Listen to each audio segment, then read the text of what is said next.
삼국지 연의를 보면 정말 숨막히는 전투 장면도 많이 나오고 가슴이 웅장해지는 장면이나 엄청난 계책을 발휘하는 장면도 나오면서 삼국지 정사보다는 연의가 훨씬 재미가 있죠. 그런 명장면들 중에서도 굉장히 돋보이는 장면이 하나 있는데요. 당시 하북을 평정하고 형주로 눈을 돌린 조조가 노리는 건 바로 유비였는데, 제갈량은 오나라와 조조를 싸움 붙이기 위해 오나라를 설득하러 그곳으로 갔고, 당시 오나라는 전쟁의 피바람을 일으키지 않기 위해 수많은 신하들이 항복하자는 주장을 하고 있었습니다. 하지만 제갈량은 혼자서 오나라의 똑똑한 참모들을 이빨만 까서 다 작살내버리고 결국 적벽대전을 이끌어냈죠. 오늘은 제갈량이 오나라로 건너가 모두를 설득시킨 희대의 설전에 대해 이야기해볼까 합니다.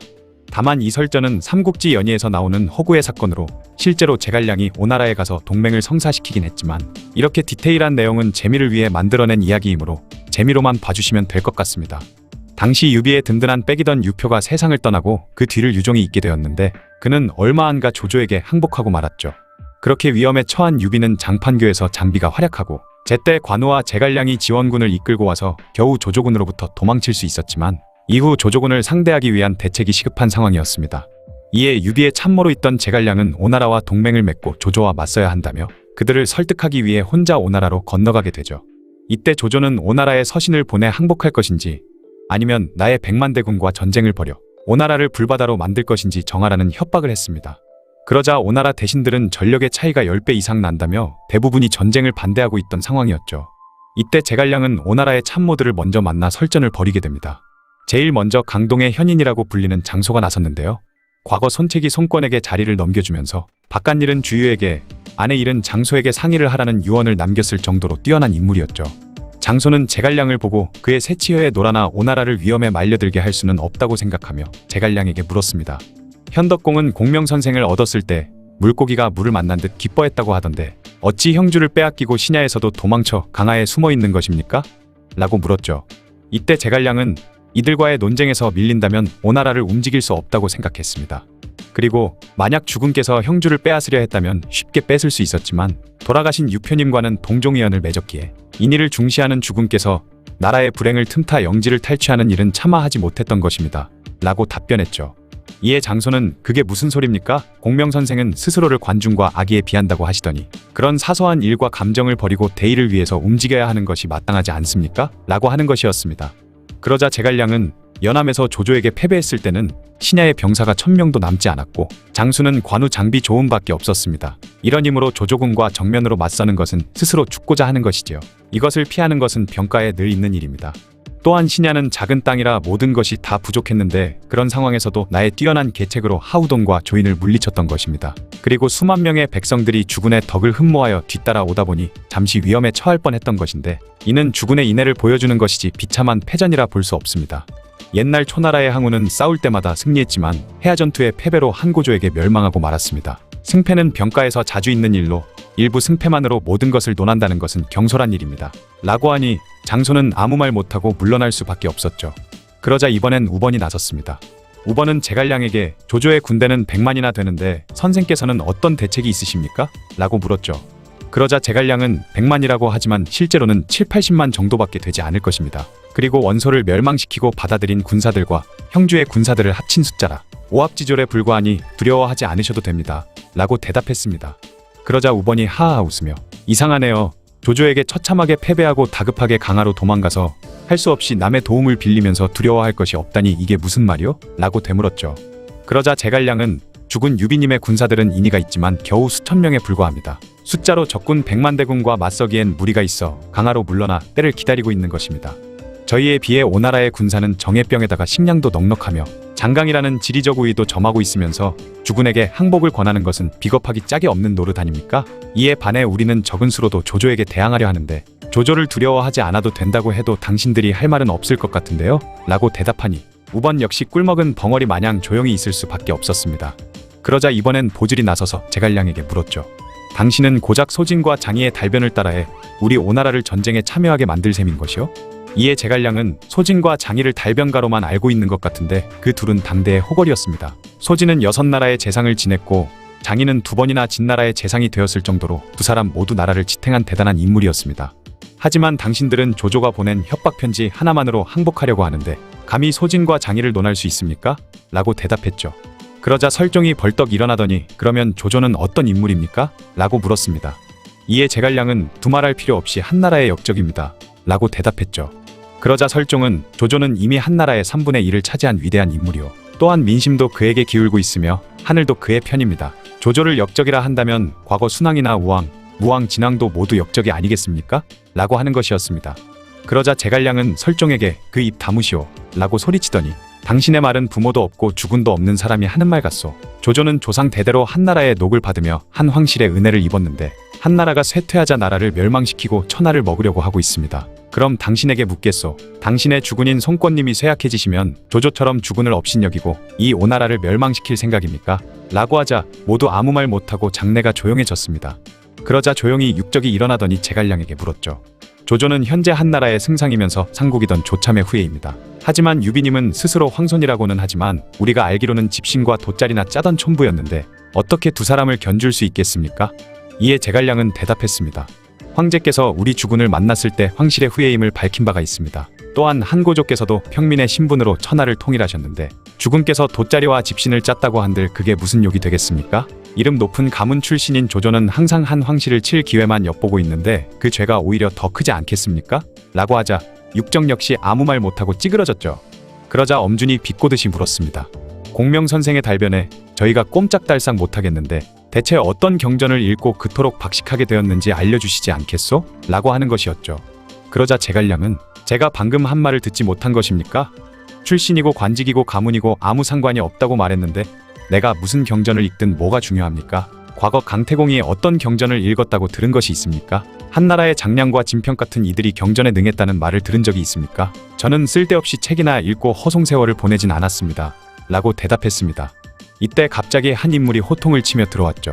그는 바로 황계였습니다. 황계는 오나라의 참모들을 보고 꾸짖듯이 말했죠. 당대의 영웅이신 공명선생을 모시고 이 무슨 짓들입니까? 적을 물리칠 생각은 안 하고 손님에게 이상한 질문만 해대다니 부끄럽지 않소? 이는 주군의 얼굴에 먹칠을 하는 거나 다름없습니다. 라고 했습니다. 그리고 제갈량은 황계를 따라 오나라의 군주 송권을 만나러 갔죠. 그렇게 무기 없는 싸움을 하게 된 제갈량은 오나라 참모들의 항복 주장을 수려한 말발로 모두 눌러버린 것이었습니다. 하지만 끝판 대장이 남아있었으니 그는 바로 주유였죠. 제갈량은 노숙과 함께 주유를 만났는데 노숙이 조조군을 어떻게 할 것이냐 묻자 주유는 항복을 해야 할 것 같다고 말하는 것이었습니다. 그러자 제갈량의 대답 역시 주유의 말이 맞는 것 같다고 말하며 항복을 하면 전쟁의 화마도 피할 수 있고 지금처럼 잘 먹고 잘 살 수 있을 것이라고 하는 것이었죠. 그리고 나서 제갈량은 주유에게 싸우지도 않고 항복하지도 않고 조조군을 철수하도록 하는 방법도 있습니다. 라고 말하는 것이었습니다. 노숙과 주유는 깜짝 놀라며 그 방법이 무엇인지 물으니 제갈량은 그 방법은 바로 오나라에 있는 대교와 소교라는 미인을 조조에게 선물로 바치는 방법입니다. 과거 동작대를 지으면서 조조는 무슨 수를 써서라도 그 두 미인을 자신의 것으로 만들어 동작대에서 평생 즐기고 싶다고 말했다고 합니다. 라고 대답했죠. 그러자 주유는 갑자기 버럭 화내며 조조에게 쌍욕을 하면서 결전을 다짐하는 것이었습니다. 그 이유는 바로 대교는 손책의 아내였고 소교는 자신의 아내였던 것이죠.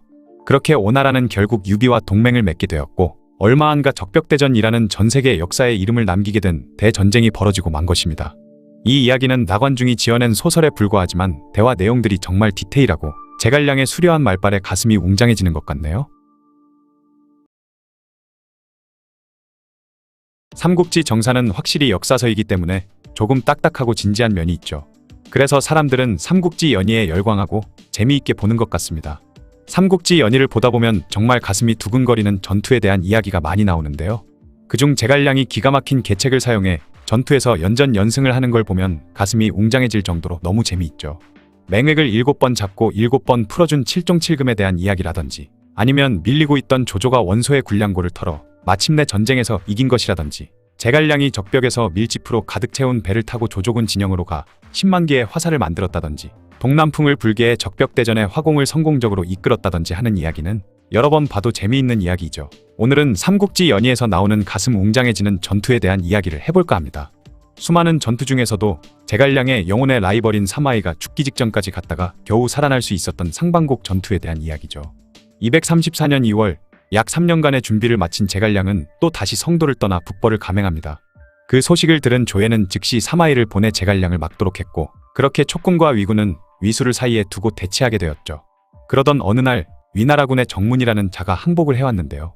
이 항복이 거짓임을 눈치챈 제갈량은 그를 역이용해 위군에 뼈아픈 타격을 입히게 되었죠. 그 이후 사마이는 성에 틀어박혀 오직 수비만 하면서 촉군의 식량이 바닥나기만을 기다렸습니다. 이에 제갈량은 아무리 도발을 해도 위군이 성 밖으로 나올 낌새가 없자 그들을 꿰어낼 작전을 생각하게 되었죠.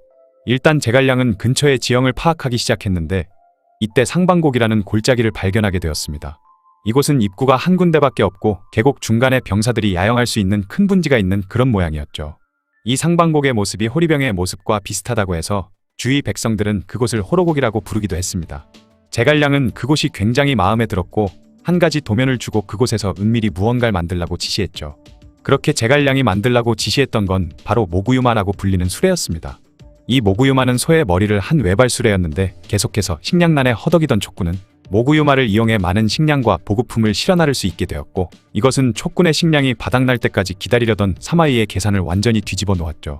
하지만 모구유마를 이용한 계책으로 사마이는 또 다시 전투에서 대패하고 식량마저 빼앗기자 완전히 성 안에 틀어박혀 나올 생각을 전혀 하지 않았습니다. 아무리 싸움을 걸고 도발을 해도 수비만 하고 있는 사마이를 보고 제갈량은 다른 방법으로 사마이를 성에서 나오도록 만들어야겠다 생각했죠. 그리고 제갈량은 마대를 불러 설계도를 하나 건네주며 상방곡의 설계도대로 진체를 만들라고 명령했는데 희한하게도 상방곡 진체에는 마른 풀과 이나무를 가득 채웠고 쌀에는 기름을 발라뒀으며 진체를 마치 대규모 군량 창고처럼 보이도록 만들어 놓았던 것입니다.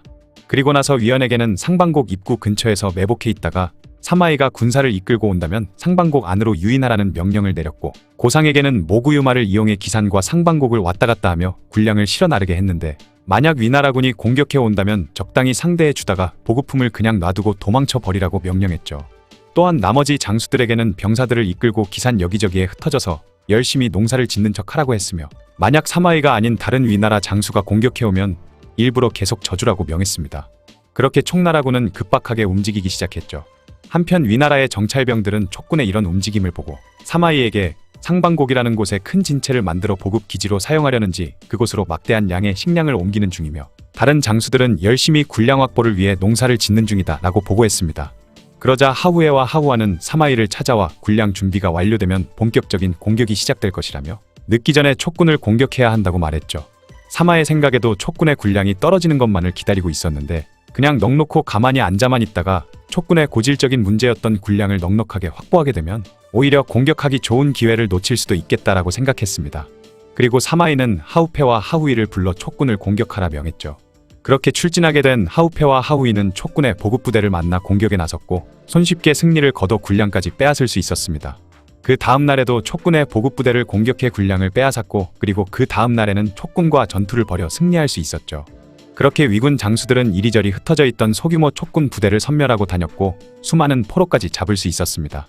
사마이는 포로를 떠보기 위해 이것저것 물어봤는데 촉군 포로가 제갈량이 당분간 싸움이 없을 거라며 장기전에 대비해 병사들을 여러 곳에 분산시켜 농사를 짓게 하고 있다고 말하는 것이었죠. 그러자 위군의 다른 장수들도 사마이를 찾아와 자신들도 공을 세울 수 있도록 나가서 싸우게 해달라고 졸랐습니다. 그동안 촉군의 도발에 열받아 했지만 싸우러 나갈 수 없었던 위군 장수들은 사마이의 허락을 받은 뒤 신나게 촉군을 공격해댔고 모든 전투에서 승리했으며 촉군이 일방적으로 밀리는 상황이 보름이나 계속될 정도였죠.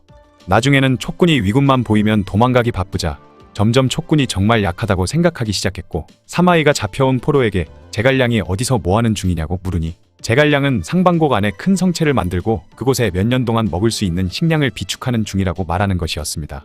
그러자 사마이는 진짜 제갈량이 장기전을 준비하고 있는 것이라 여겨 상방곡의 큰 성체가 완성되기 전에 촉군을 치기 위해 총공격 명령을 내리게 되었죠. 사마이는 곽회에게 기산을 공격하라고 명했고 그러면 촉군이 기산을 지키기 위해 모두 기산으로 모일 것이라 생각했던 것입니다. 상방곡의 병력들도 기산으로 갔을 때 사마이는 불시에 상방곡을 급습해 군량을 모조리 불태워 버리겠다는 계획을 가지고 있었죠. 드디어 사마이가 성에서 나왔다는 소식을 들은 제갈량은 기뻐하며 장수들에게 전령을 보내 위군을 만나게 되면 전투를 벌이는데 서서히 밀리는 모습을 보여주다가 도망치라고 명령했습니다.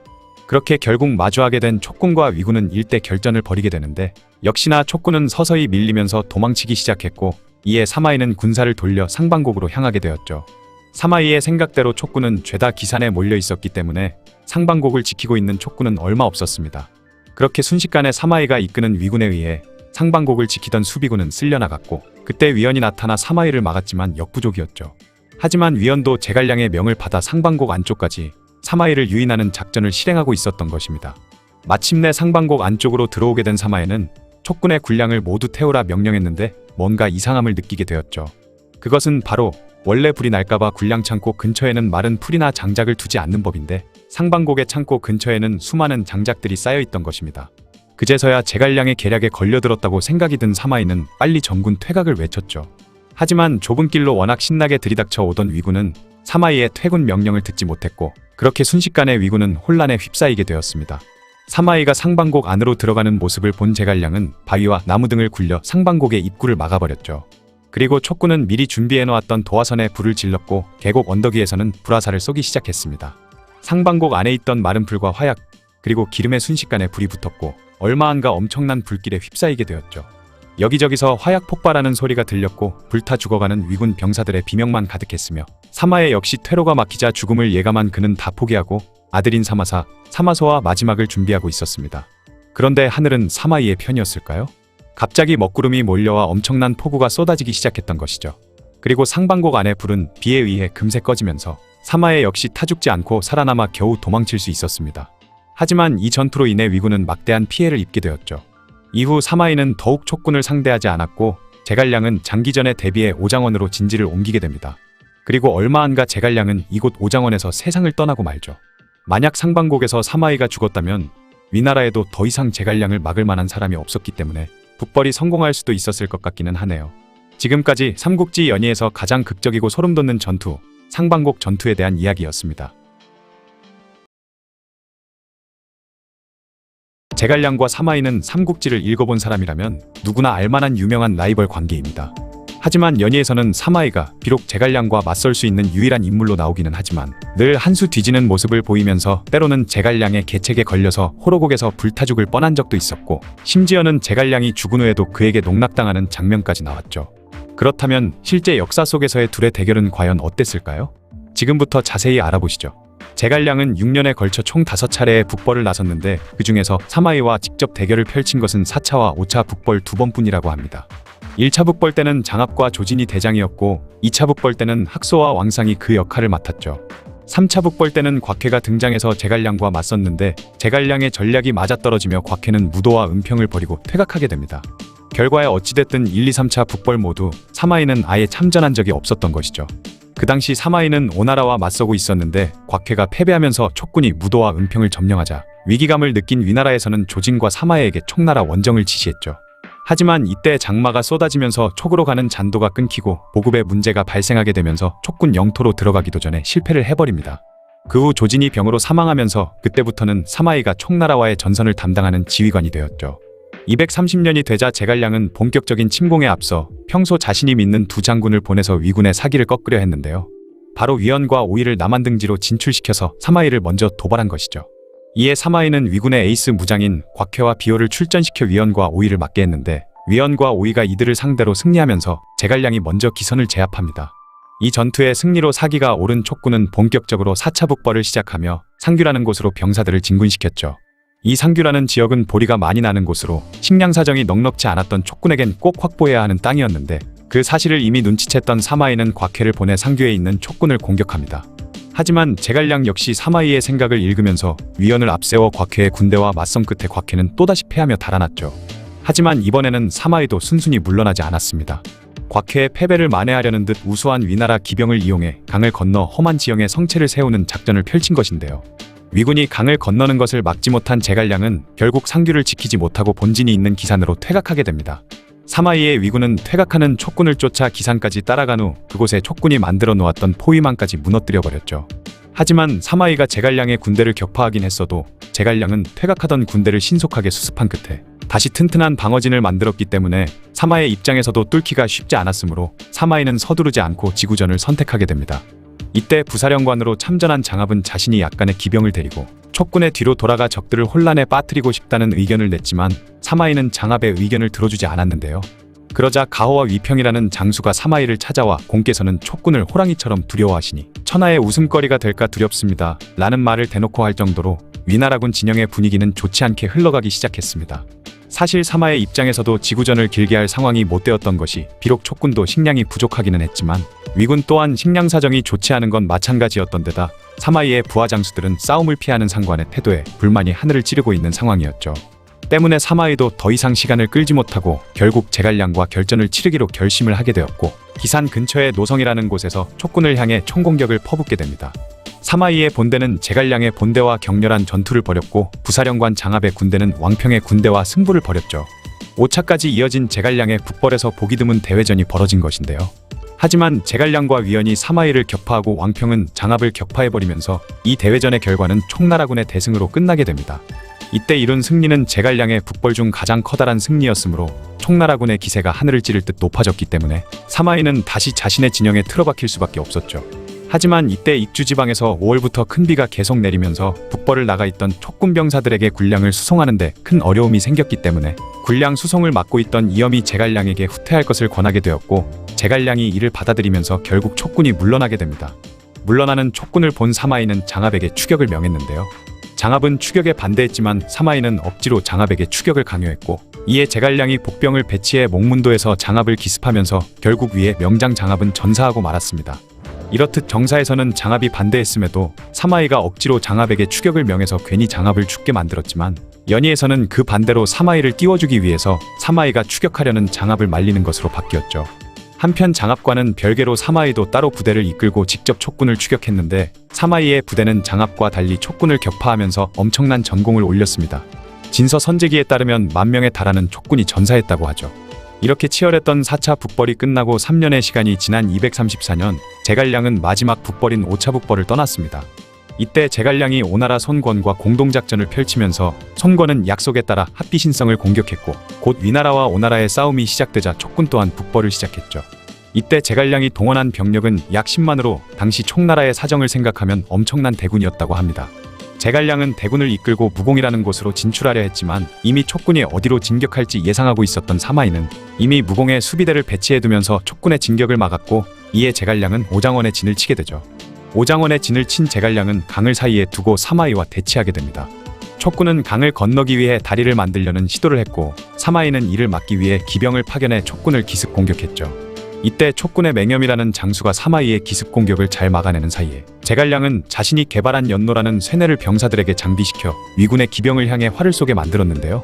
화살을 한 번에 무려 10개씩이나 발사하는 무시무시한 연노의 위력 앞에 사마이의 군대가 박살이 나버리면서 촉군은 무사히 다리를 만드는 데 성공했죠.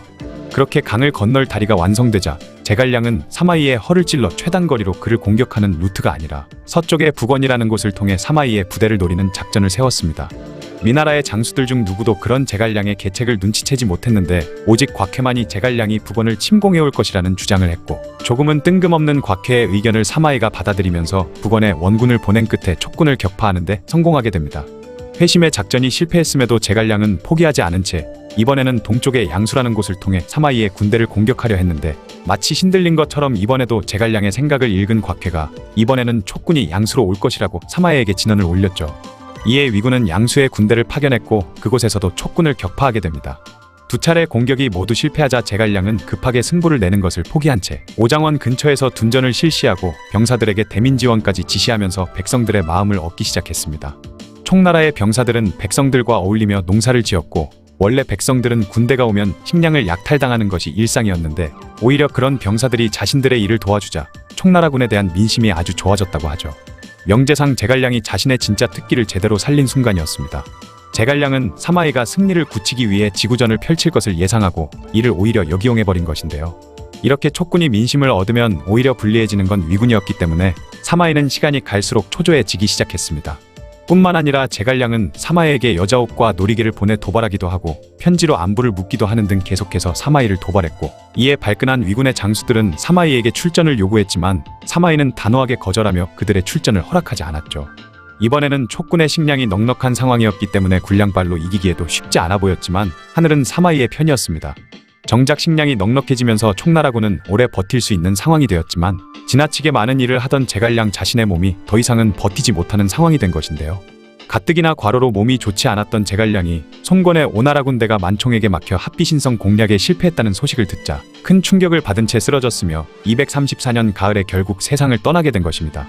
연희에서는 제갈량이 자신의 모습을 본딴 나무 인형을 만들어 사마이를 깜짝 놀라게 만들면서 그가 후퇴하는 장면이 나오지만, 실제로는 제갈량의 죽음을 알게 된 사마이가 병사들을 이끌고 추격해오자 촉군을 이끌던 강유와 양이가 마치 기다렸다는 듯 북을 울리면서 마치 위군을 공격할 것처럼 대응했고, 이에 사마이는 제갈량이 아직 살아있다고 생각해서 감히 추격하지 못했다고 하죠. 이 일화 때문에 죽은 공명이 산중달을 내쫓았다는 고사가 나온 것이라고 합니다.